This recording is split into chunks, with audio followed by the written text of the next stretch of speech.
네, 여러분 안녕하세요. 누가복음 우리 오늘 함께 하겠습니다. 기도합니다.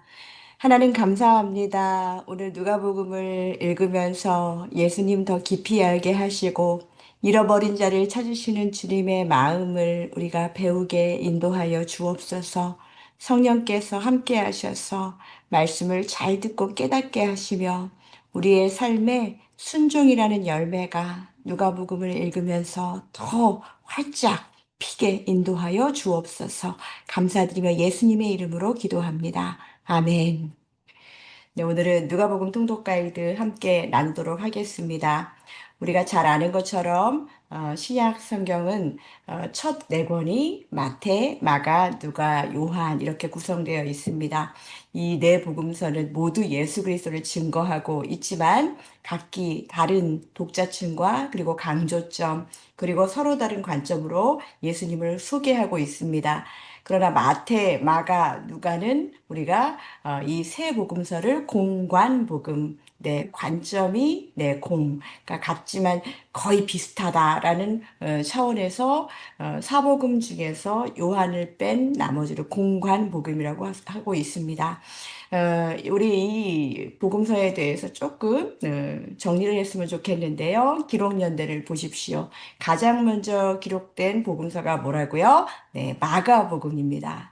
네, 그리고 가장 나중에 기록된 복음서가 요한복음입니다. 연대를 한번 확인해 주시면 좋겠습니다. 그리고 마가복음은 제일 먼저 기록돼서 빠르고 역동적인 초기 복음의 선포 분위기가 굉장히 강하고 그리고 이제 점점점 복음서가 시간이 되면서 요한복음은 예수님이 어떤 분이신지 정체성에 대한 더 깊은 신학적 해석이 두드러진다고 그렇게 생각하시면 되겠습니다. 기록 장소는 여러 가지 썰이 있기는 하지만 대체로 수리아 안디옥 또는 팔레스타인에서 기록된 정리된 것이 마태복음이다. 이렇게 이야기하고 있고 마가복음은 로마 당시의 제국의 중심지였던 곳에 실용성과 또 행동 중심의 문화가 강한 곳이었던 이런 곳에서 마가복음이 기록되었다. 이렇게 생각해 볼 수 있겠습니다. 또한 누가복음은 로마 혹은 가이사랴로 정리가 됐는데요. 누가가 역사적 정리와 또 조사에 관심이 많은 저자였기 때문에 이방 세계와 접촉이 잦았던 많은 지역, 그것과 잘 맞는 배경이라고 그렇게 볼 수 있겠습니다. 또한 요한복음은 에베소에서 기록되었다. 이렇게 전해져 내려오는데요. 에베소 역시도 소아시아 지역의 중심 도시였고 당시 기독교 공동체가 성장했던 중요한 지역이었습니다. 요한복음이 보다 깊은 신학성과 또 보편성을 띠는 것도 이런 배경과 무관하지 않을 것이다. 이렇게 생각해 보시면 되겠습니다. 또한 읽는 독자 굉장히 중요하다고 했습니다. 각 복음서가 모든 성도들을 위한 책이지만 특별히 염두에 둔 그 독자층이 있다는 것을 생각하십시오. 자, 마태복음은 유대인을 중심으로 해서 이 종교적인 독자층을 향해서 이야기하고 있습니다. 그래서 마태복음 보면 구약 인용이 많고 또 이것은 선지자를 통해서 하신 말씀을 이루려 하심이라 하는 이런 반복적인 표현들이 많이 나왔던 거. 왜 그랬을까요? 예수님이 바로 유대인들을 그렇게 기다렸던 메시아라는 점을 보여주기 위해서이지요.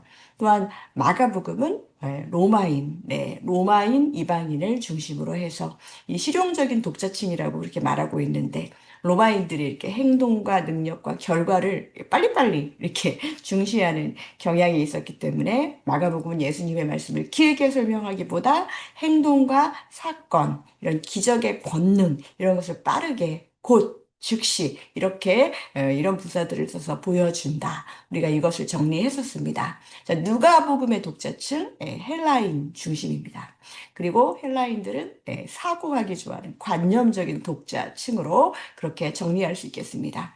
그래서 역사와 철학과 질서와 교양을 중시했던 당시의 그 문화의 중심, 이 헬라인들은 누가복음을 읽으면서 비교적 체계적으로 정돈된 그런 역사적 기술 방식, 그리고 누가복음을 보면은 유대 관습이나 지리적 배경을 더 친절하게 설명하는 듯한 내용들, 그 내용이 굉장히 방대합니다. 이런 것들을 생각하시면서 읽으시면 되겠습니다.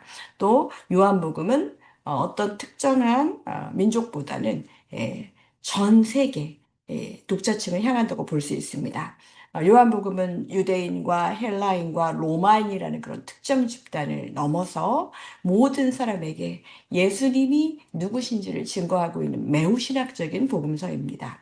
그래서 요한복음, 물론 모든 복음서가 매우 보편적인 그런 모든 이들을 향해서 나아가고 있지만 특별한 독자층이 있었다는 점, 그런 염두점들을 조금 생각해 보고, 그리고 지금 우리가 그것을 읽고 있다는 것을 생각하시면 되겠습니다.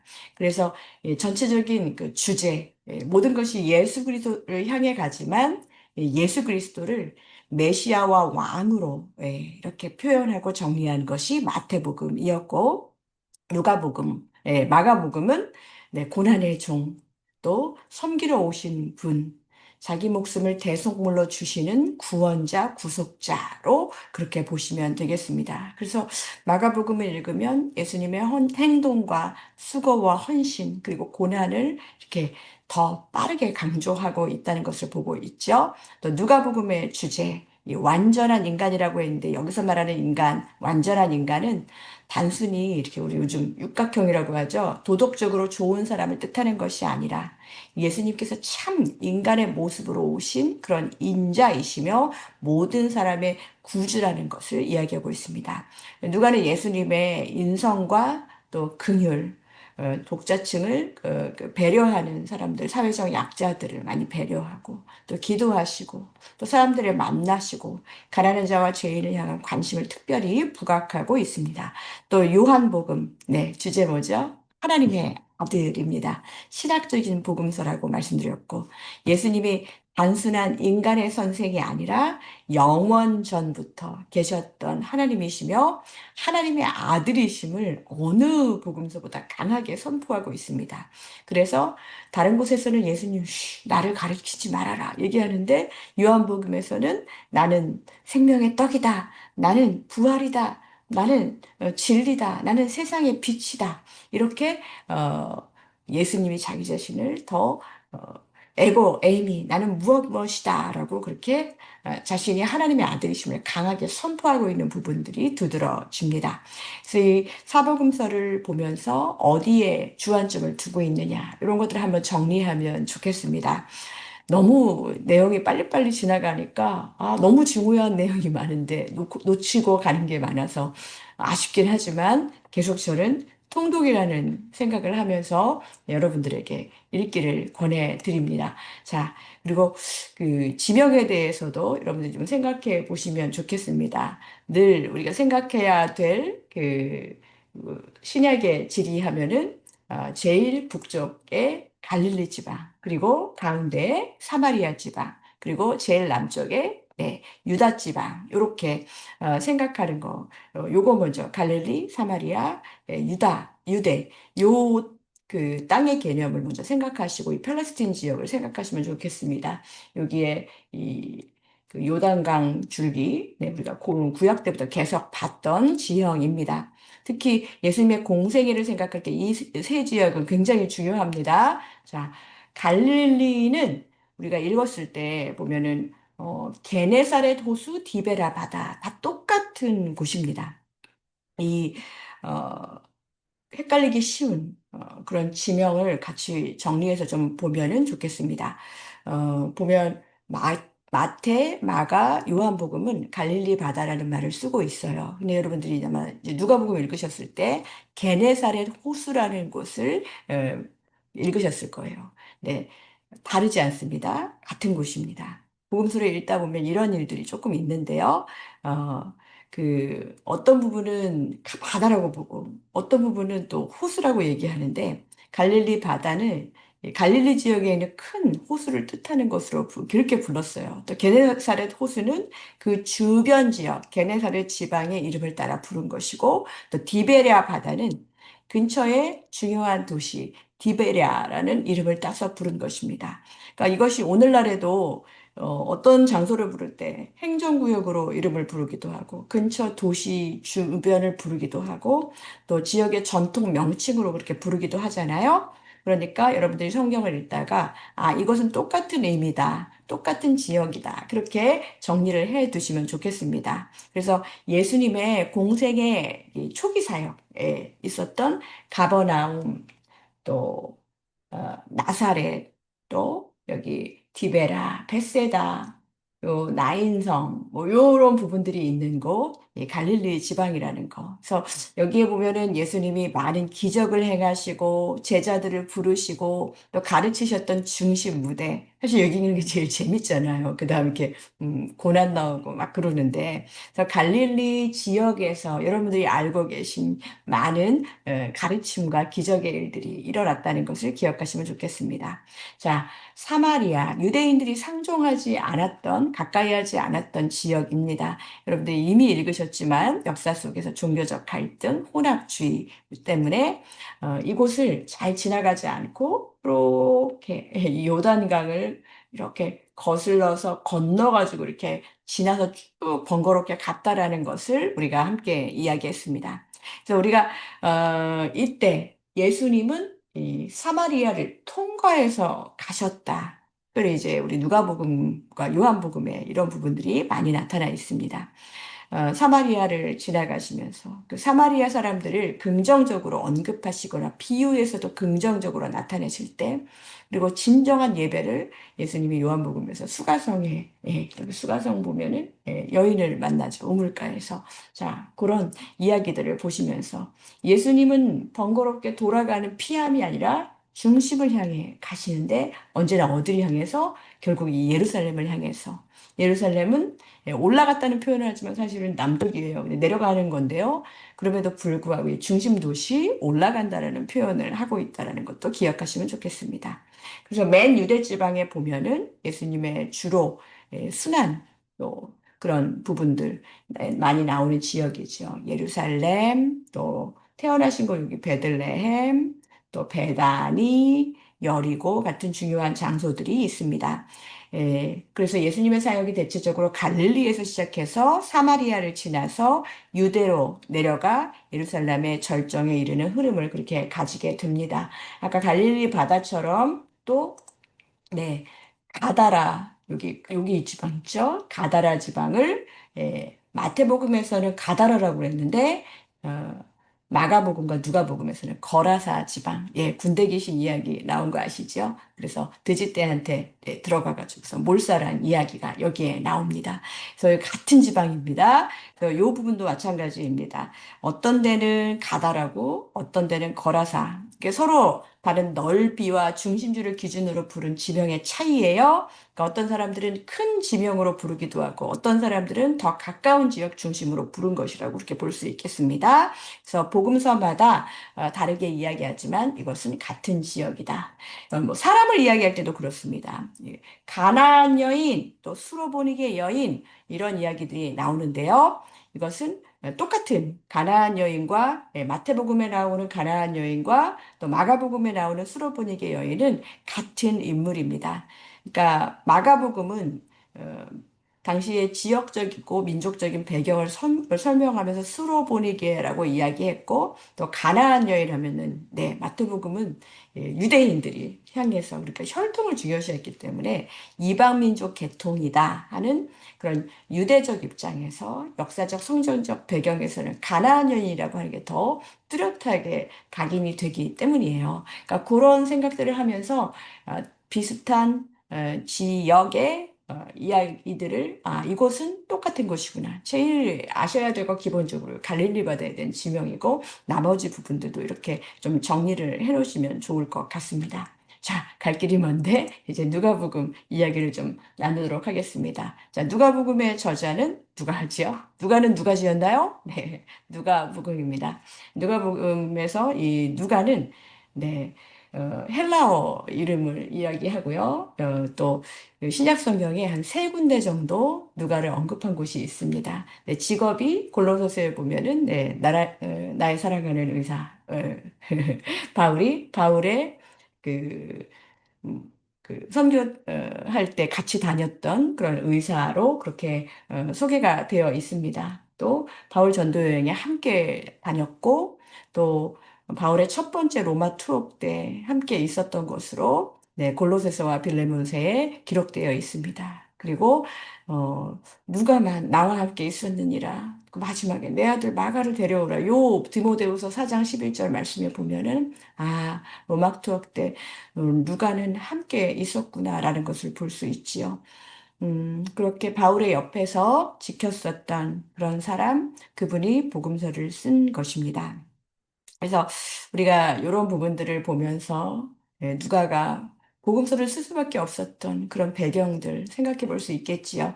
그래서 전체적으로 보면은 다루는 연대는 기원전 BC 4년부터 주후 기원 후 예수님 공생애까지 해서 AD 33년 정도로 보고 또 기록 연대는 네, AD 58년에서 63년경 정도로 보고 있습니다.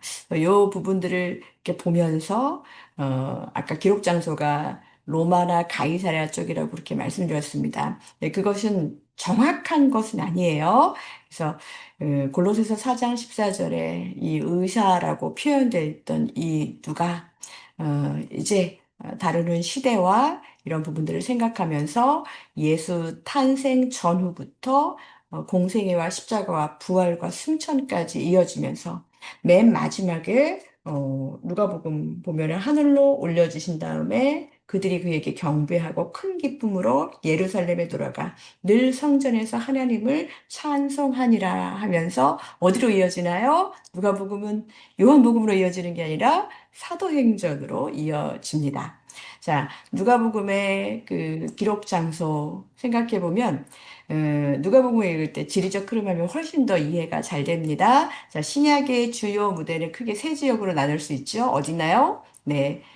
갈릴리, 사마리아, 유대입니다. 네, 예수님의 사역, 이렇게 갈릴리에서 활발하게 전개되다가 점차 예루살렘을 내려가는 여정 속에서 깊어지고, 그 다음에 예루살렘을 향해 나아가는 구속의 여정. 자, 요 부분을 생각하시면서 읽으시면 좋겠습니다. 그래서 이런 부분들, 기록 장소가 어디였는지 이런 부분들을 함께 좀 보시면 좋겠습니다. 자, 누가복음의 핵심 주제가 있습니다. 잃어버리면 절대 안 되고 잊어버리면 안 됩니다. 누가복음의 핵심 주제. 자, 보시면 같이 한번 읽을까요? 잃어버린 자를 찾아 구원하러 오신 완전한 인자. 누가복음에서는 네, Son of Man, 네, 사람의 아들, 인자라는 그 칭호와 잃어버린 것에 대해서 어떻게 찾으시고 구원하시는 예수님, 이것을 주안점으로 생각하시면 되겠습니다. 예수님은 단지 위대한 교사로 오신 분이 아니라 잃어버린 사람을 찾으러 오신 분. 누가복음 15장 보면 잃어버린 것에 대한 것들 나오지요. 잃은 양, 그다음에 탕자라고 하지만 잃은 아들, 그다음에 잃은 동전, 드라크마. 그래서 요 잃어버린 것의 시리즈 계속 누가복음이 초점하고 있는 것이라는 거예요. 그리고 누가복음은 사회적 약자들, 네, 세리와 죄인과 병든 자와 가난한 자, 또 사마리아인, 또 여성, 사회적 소외된 자들, 이런 사람들을 자주 등장시킵니다. 이것은 누가가 사람들을 특별히 차별해서 다룬 것이 아니라 오히려 예수님의 시선이 어디를 향하고 있는가를 보여주는 본문입니다. 그래서 핵심 구절을 한번 보면은, 자, 먼저는 누가복음 19장 10절입니다. 인자가 온 것은 잃어버린 자를 찾아 구원하려 함이니. 첫 번째로 잃어버린 자를 찾는 공생애. 그 다음에 잃어버린 자를 구원하시는 예수님의 순환사. 이 부분을 읽으시고, 그리고 누가복음 4장에 보면은 예수님이 나사렛 취임 설교라는 그 본문이 나옵니다. 어떤 이사야의 말씀을 인용해서 나사렛에서 그 취임 설교를 하시는 본문이 나옵니다. 주의 성령이 내게 임하셨으니 이는 가난한 자에게 복음을 전하게 하시려고 내게 기름을 부으시고 나를 보내사 포로된 자에게 자유를 눈먼 자에게 다시 보게 함을 전파하며 눌린 자를 자유롭게 하고 주의 은혜의 해를 전파하게 하려 하심이라 하였더라. 네, 예전에 신대원 시험 볼 때 이거 한 개라도 틀리면은 감점이었었거든요. 지금도 그러니까 참 지금 혹시 우리 통독자들 중에서 여기 20대도 계시거든요. 예, 지금 빨리 암송을 하시면 좋겠습니다. 머리에 팍팍 새겨지고요. 또 여러분들 나는 나이 때문에 못 외울 것 같아. 10번 20번 읽으시고 쓰시면 당연히 외워집니다. 자, 이 말씀, 이 두 가지 핵심 구절을 기억하시기 바랍니다. 누가복음 전체를 관통하는 주제입니다. 예수님은 회복시키시는 분, 자유하게 하시는 분, 잃어버린 자를 찾아서 구원하시는 분. 요 부분들, 뭐 다 핵심 구절이지만 이 두 가지를 읽으시면서 누가복음의 진짜, 누가복음의 문체를 조금 느끼게 되셨으면 좋겠습니다. 자, 누가복음의 특징을 한번 보겠습니다. 자, 복음서 중에 가장 길고 문학적이고 포괄적인 복음서라고 그렇게 생각해 보시면 되겠습니다. 그래서 누가복음 1장 한 장 읽는데도 되게 길었죠? 네. 자, 누가복음은 누가는 문장이 비교적 잘 정돈되어 있고 또 역사적인 순서와 흐름이 잘 드러나 있습니다. 누가복음 1장 1절부터 2절까지 보면은 누가는 데오빌러에게 우리들에게 우리 중에 이루어진 사실에 대하여 처음부터 차례대로 자세히 써 내려가는 의도를 분명히 밝히고 있습니다. 그리고 이 문학적인 복음서라고 했는데요. 네, 비유가 18개, 기도 장면, 기도의 그 부분들이 세세하게 7개, 찬송시가 또 7개, 많은 부분들이 포괄적이고 문학적으로 그렇게 나오고 있습니다. 이런 부분들을 같이 생각해 보시면서 보면은, 누가복음 진짜 세세하게, 세밀하게, 좀 의사답게 그렇게 썼구나라는 것을 볼 수 있겠지요. 그래서 누가복음의 특징을 한번 보면은 신약 성경에서 누가복음이 굉장히 많은 분량을 차지하고 또 누가복음과 사도행전을 누가가 썼잖아요. 근데 그게 신약 성경의 28%래요. 그래서 누가복음 더하기 사도행전의 분량이 사실은 바울이 쓴 바울 서신보다 분량이 조금 더 많다라고 그렇게 어, 전해 내려오고 있습니다. 전해 내려오는 게 아니라 이게 분석을 했더니 그렇다는 거예요. 그래서 그 신약의 저자들 가운데 가장 많은 말을 한 사람이 사실은 누가예요. 그래서 아주 세세하게 생각해 보면은 2138구절을 누가가 썼대요. 바울은 2033구절이래요. 그러니 누가복음은 딱 두 개 책 썼잖아요. 제가 맨날 사도행전 누가 썼어요? 그러면 사람들이 자꾸 바울이라고 하지만 누가복음과 사도행전은 누가 썼다고요? 누가 썼어요? 누가가 썼습니다. 그래서 첫 번째로 이게 누가복음의 특징은 역사성과 그다음에 질서성이라고 했는데 아까 말한 에, 처음부터 차례대로 기록하는 기록 목적을 가지고 썼다라는 거.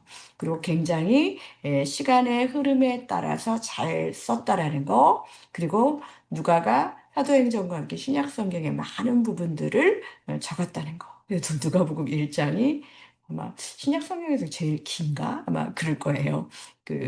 여러분들 그런 부분들을 좀 보시면 좋겠고, 또 막연한 신앙 이야기, 전설처럼 기록하지 않았습니다. 구체적인 인물, 장소 속에서 예수님의 사역을 굉장히 정돈되게 정리해 줬다고 볼 수 있겠습니다. 또한 이것은 어디나 마찬가지지만 보편적인 구원의 이야기가 나옵니다. 그래서 예수님의 구원이 특정 민족만을 위한 것이 아니라 모든 것이 이제 다 그렇게 향해 가고 있지만 어떤 것은 뭐 유대인을 위해 이렇게 조금 로마인을 위해 이런 것들이 있다면 누가복음은 더 이방인을 향해서 활짝 열려 있어요. 자, 그것이 사도행전까지 간다는 것을 보면 되겠습니다. 그리고 이런 부분들, 사마리아인, 또 이방인, 가난한 자, 약한 자, 멸시받는 그런 사람들, 하나님의 구원의 대상이라는 거. 그래서 사회적 약자, 소외 계층, 그것에 관심이 많았다는 거. 이게 이제 초기 기독교의 사람들이 헬라인이나 종이나 자유자나 하면서 종들이 이 세상은 하나님의 복음은 이렇게 보편적이고 평등한 거야. 이런 것들이 소망을 갖게 된 것이지요. 자, 그리고 아까 말씀드린 것처럼 소외된 자에 대한 관심이 있다는 거. 그래서 우리가 교회도 마찬가지입니다. 우리는 막 큰, 또 많은, 대형, 뭐 이런 것들 굉장히 좋아하지요. 그런데 진짜 예수님은 중심부의 사람들만이 아니라 가장자리, marginalized라는 말을 제가 되게 좋아하거든요. margin of marginality. 가장자리에 밀려난 사람까지 품으시는 그런 분임을 더 강하게 나타내주고 있는 본문이 바로 누가복음입니다. 또한 성령과 기도를 강조하죠. 누가복음에 예수님의 중요한 순간마다 기도하는 것, 다른 본문보다도 더 확실하게 드러난 본문입니다. 그리고 이렇게 사도행전과 함께 간다고 그랬잖아요. 오직 성령이 너희에게 임하시면 이라는 말처럼 계속 성령의 이 역사를 강조합니다. 이 점이 이 누가복음에서 사도행전으로 자연스럽게 이어지는 중요한 이유가 되기도 합니다. 이제는 문체를 보면 누가복음은 누가 봐도 누가복음이에요.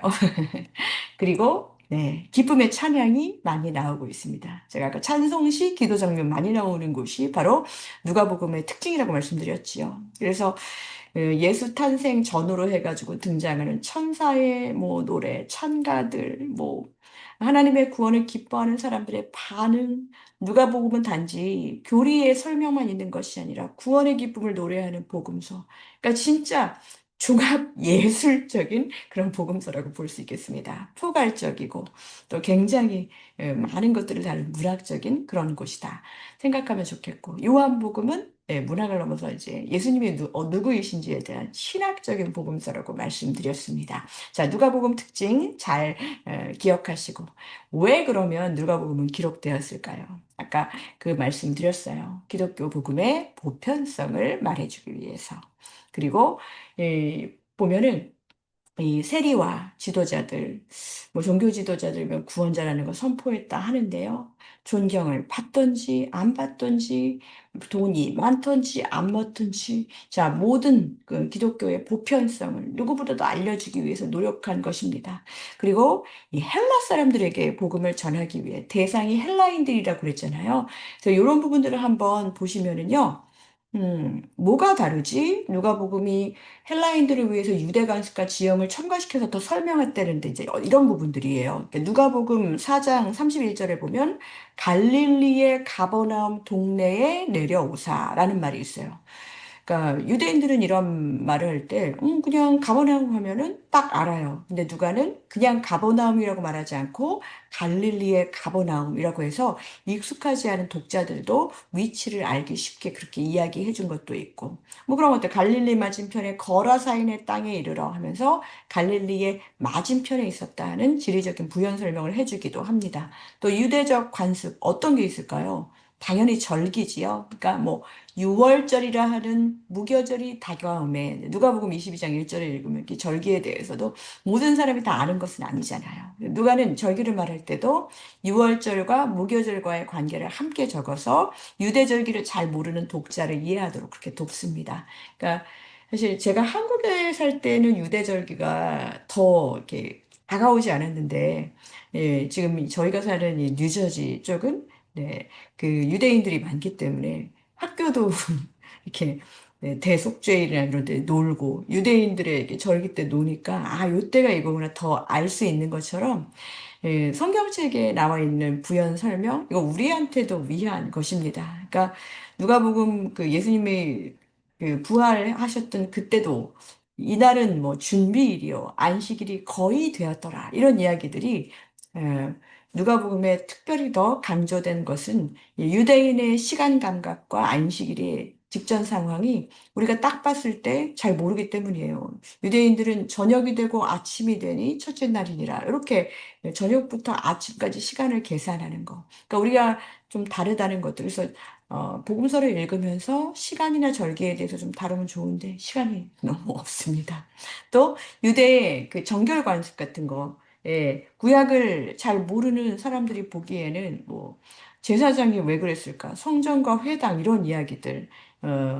헬라인을 포함한 우리 같은 이방 독자들이 고려해서 썼다는 거.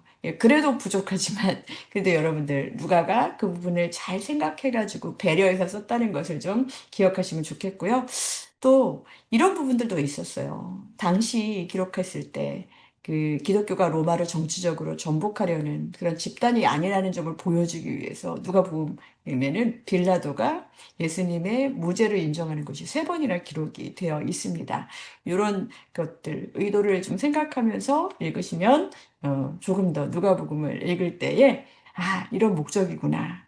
빨리 통독을 읽어도 이 얘기라면 아, 그때 그래서 이런 말들이 계속 나왔구나라는 것. 어떤 것을 강조했는지를 좀 보시면서 읽으시면 좋겠습니다. 네, 시간이 많이 가고 있네요. 네, 누가복음의 내용 분류. 통독하셨으니까 이 부분은 빨리빨리 넘어가도록 하겠습니다. 무조건 인자, 잃어버린 자, 소외된 자, 이런 것들을 생각하시면서 읽으시면 좋습니다. 그래서 처음 1장부터 4장 13장까지는 네, 인자에 대한 소개, 모든 복음서들이 말한 것처럼 대부분 예수님의 탄생 얘기, 뭐 세례 요한 얘기 조금씩 다릅니다. 마가복음에서는 스킵되어 있는 본문들이 좀 있지요. 그러나 대체로 예수님의 시험 해서 인자의 그 공생애를 준비하는 이야기, 예수님의 그 공생의 준비. 특별히 여기에서는 뭐가 나오죠?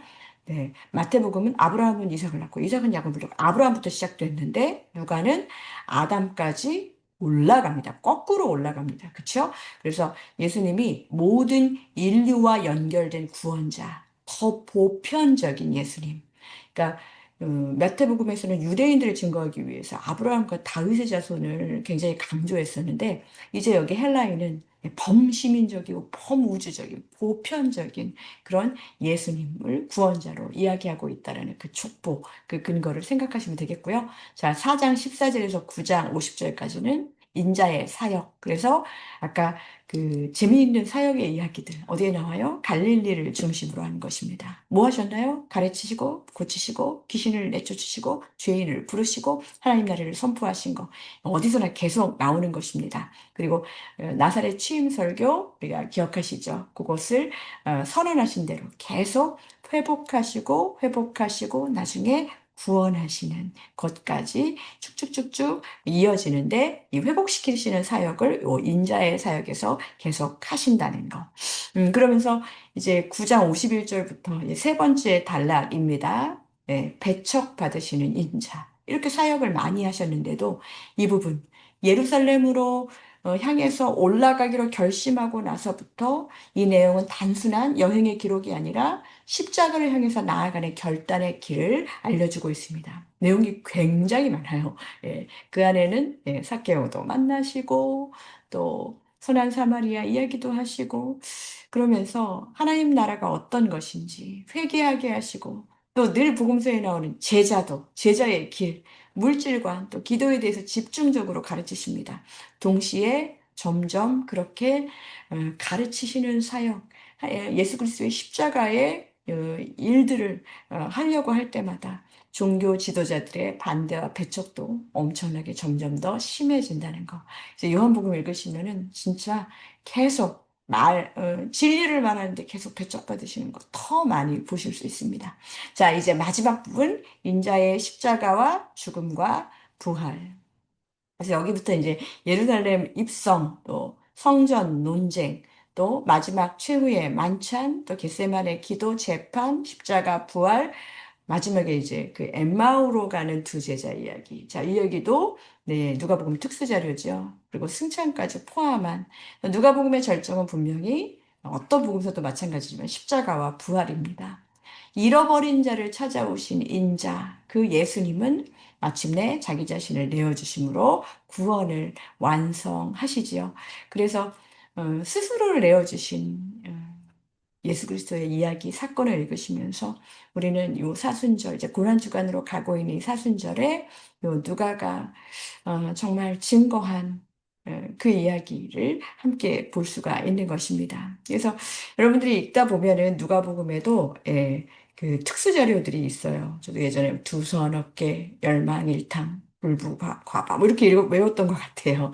뭐두 빚진 자, 선한 사마리아, 어리석은 부자, 깨어 있으라 뭐 이런 식으로 읽었고 또 어, 뭐 열처녀 비유, 망대의 비유, 잃어버린 자의 비유, 탕자의 비유, 불, 불의한 자의 비유, 부자와 나사로 비유, 불부과, 네, 과부요, 과부와, 과부의 이야기, 또 바리새인의 이야기, 뭐 이런 이야기, 그리고 삭개오 이야기, 또 엠마오로 가는 이야기, 뭐 이런 것들 쭉쭉쭉쭉쭉쭉 여러분들이 읽으시면서 누가복음에만 나오는 자료들이 있는데 요거 그때 안 나왔는데 잘 보면은 소외된 자들을 위한 거, 잃어버린 것을 위해 위한 거, 뭐 그런 얘기들, 과부 이야기, 또 불의한 이야기, 부자와 나사로, 이 땅에서는 너무 비참한 그런 거지 나사로가 나중에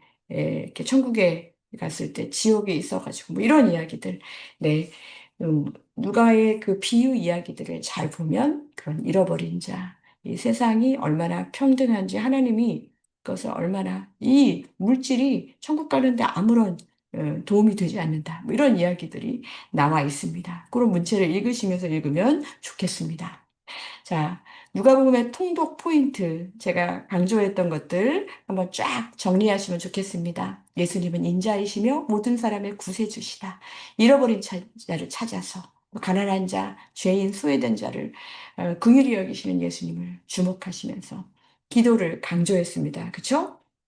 어느 곳에서나 기도하시고 성령의 흐름을 따라서 그렇게 읽으시면 좋겠습니다. 나중에 이게 사도행전까지 이어집니다. 그리고 예루살렘을 향한 여정 속에서 십자가 준비하시는 예수님. 자, 우리가 지금 살아가는 이유, 우리가 쭉 가야 되는 이유, 십자가, 매일매일 자기 십자가 지면서 지금 가는 그 예수님의 길을 따라가는 것이 제자의 길이라는 거. 제자의 길 생각하는 복음서 읽으면 그냥 예수님 위인전개 하나 읽은 거예요. 같이 이 회개의 메시지를 붙잡으면서 십자가와 부활, 누가복음의 절정입니다. 그래서 나중에 이 사도행전까지 연결해서 읽으면 좋겠습니다. 누가복음 통독하시면서 여러분들 이미 다 통독하신 분들 많으실 거예요. 단지 사건의 순서만 따라가면서 어유 똑똑하게 잘 썼네 이게 아니라 예수님이 찾으시는 대상은 누구인가? 나도 예수님의 잃어버린 자로 이렇게 찾아짐을 당했는데 우리가 진짜 잃어버린 자들 어떻게 찾아야 되는지, 예수님은 어떤 사람을 회복시키시고 나는 이 복음 앞에서 어디에 서 있는지, 이 질문을 가지고 읽으신다면 누가복음 훨씬 더 깊게 읽으실 수 있겠습니다. 누가복음 우리에게 말합니다. 예수님 멀리 계신 분 아니고 오늘도 잃어버린 자를 찾아서 우리에게까지 오셨는데 우리가 지금 기도하고 있는 구원 대상자들, 전도 대상자들, 그분도 꼭 찾으시는 주님이심을 믿고 계속 우리도 주님을 힘써 전하는 그런 성전에 모이기를 힘쓰는 그런 주님의 제자로 살아가시기를 축복합니다. 감사합니다.